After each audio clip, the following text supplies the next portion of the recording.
ନା ମୁଁ ଆଜି ପାଠ ପଢିବା ଆଜି ଷ୍ଟୋରି ଶୁଣିବା କଣ ଶୁଣିବା ଷ୍ଟୋରି ଏ ଚିତ୍ରରେ କିଏ କିଏ ଅଛନ୍ତି କହିପାରିବ ଦେଖିକି ନା ଏ ଚିତ୍ରରେ କିଏ କିଏ ଅଛନ୍ତି ଦେଖ ତ ଏ କଣ ଅଛି ଏ କଇଁଛ ଅଛି ଆଉ ଗୋଟେ ଠେକୁଆ ଅଛି କି ଅଛି ଗୋଟେ କଇଁଛ ଆଉ ଠେକୁଆ ଏମାନେ କୋଉଠି ରୁହନ୍ତି କଇଁଛ କୋଉଠି ରୁହେ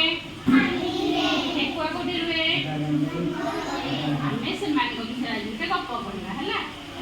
ଗୋଟେ ଜଙ୍ଗଲରେ ଗୋଟେ ପୋଖରୀ ଥିଲା ତା ପାଖରେ କଇଁଛ ରହୁଥିଲା ଆଉ ଜଙ୍ଗଲରେ ଠେକୁଆ ରହୁଥିଲା ଏମାନେ ଦୁଇ ଜଣ ସାଙ୍ଗ ହେଲେ କଣ ହେଲେ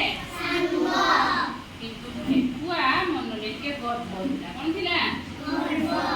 କଣ ପାଇଁ କି ସେ ବହୁତ ଶୀଘ୍ର ଦୌଡ଼ି ପାରେ ଠେକୁଆ କେମିତି ଦୌଡ଼େ ବହୁତ ଶୀଘ୍ର ଆଉ କଇଁଛ କେମିତି ଚାଲେ ଧୀରେ ତେଣୁ ଠେକୁଆ କଣ କହିଲା କି କହିଲା ମୁଁ ତ ବହୁତ ସ୍ପିଡ୍ ଦୌଡ଼ି ପାରେ ମୁଁ କଇଁଛ ସହିତ ପ୍ରତିଯୋଗିତା କରିବି କଣ କରିବି କଇଁଛକୁ ଯାଇକି କହିଲା କଇଁଛ ଆମେ ପ୍ରତିଯୋଗିତା କରିବା ଦେଖିବା କିଏ ଫାଷ୍ଟ ହଉଛି ତାପରେ କଣ କଲେ ମାନେ ପ୍ରତିଯୋଗିତା କରିବା ପାଇଁ କଣ କରିବା ଏଇଠୁ ଷ୍ଟାର୍ଟ ଏଇ ଯାଏ ଲାଷ୍ଟ ଏଇଠୁ ଗୋଟେ ଖୁଣ୍ଟି ପୁତି ଦେଲେ କଣ କଲେ ଖୁଣ୍ଟି ପୁତି ଦେଲେ ଏଇଠୁ ସେମାନେ ଦୌଡ଼ିବା ଷ୍ଟାର୍ଟ କରିବେ ହେଲା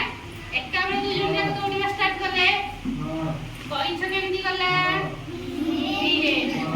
ଆଉ ଠେକୁଆ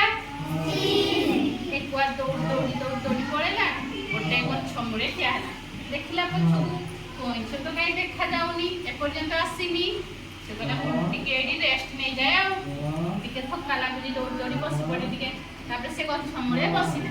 ବସୁ ବସୁ କଣ ହେଲା ତାର ଆଖି ଲାଖିଗଲା ନିଦ ହେଇଗଲା ତାକୁ ଗଛ ମୂଳେ ଥଣ୍ଡା ପବନ ମାରୁଥିଲା ସେ ନିଦରେ ଶୋଇପଡିଲା ୟା ଭିତରେ କଣ ହେଇଛି କଇଁଛ ଧୀରେ ଧୀରେ ଧୀରେ ଧୀରେ ଯାଇକି ଯୋଉଠି ପହଞ୍ଚିବା ଜାଗା ଥିଲା ଯୋଉଠି ଖୁଣ୍ଟି ପୁତା ହେଇଥିଲା ସେଇଠି କଇଁଛ ପହଞ୍ଚିଗଲା ଧୀରେ ତାପରେ ଠେକୁଆର ନିଦ ଭାଙ୍ଗିଲା ସେ ଦେଖିଲା କାହିଁ କଇଁଛ ତ ଦେଖିଲା ମୁଁ ଯାଉଛି ଦୌଡ଼ିକି ପହଞ୍ଚିଯିବି ଆଗ ସେ ଗଲା ବେଳକୁ କଇଁଛ ଆଗୁଆ ପହଞ୍ଚି ସାରିଥିଲା ତ କିଏ ଫାଷ୍ଟ ହେଲା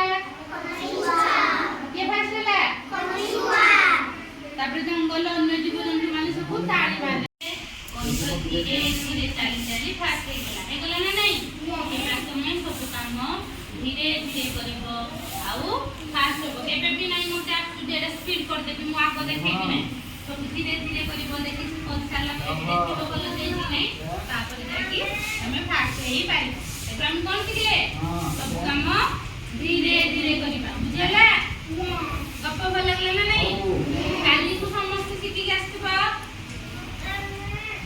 କାଲି ମାନେ ଯଦି ତମେ ଗପ କହିଦବ ତାହେଲେ ମୁଁ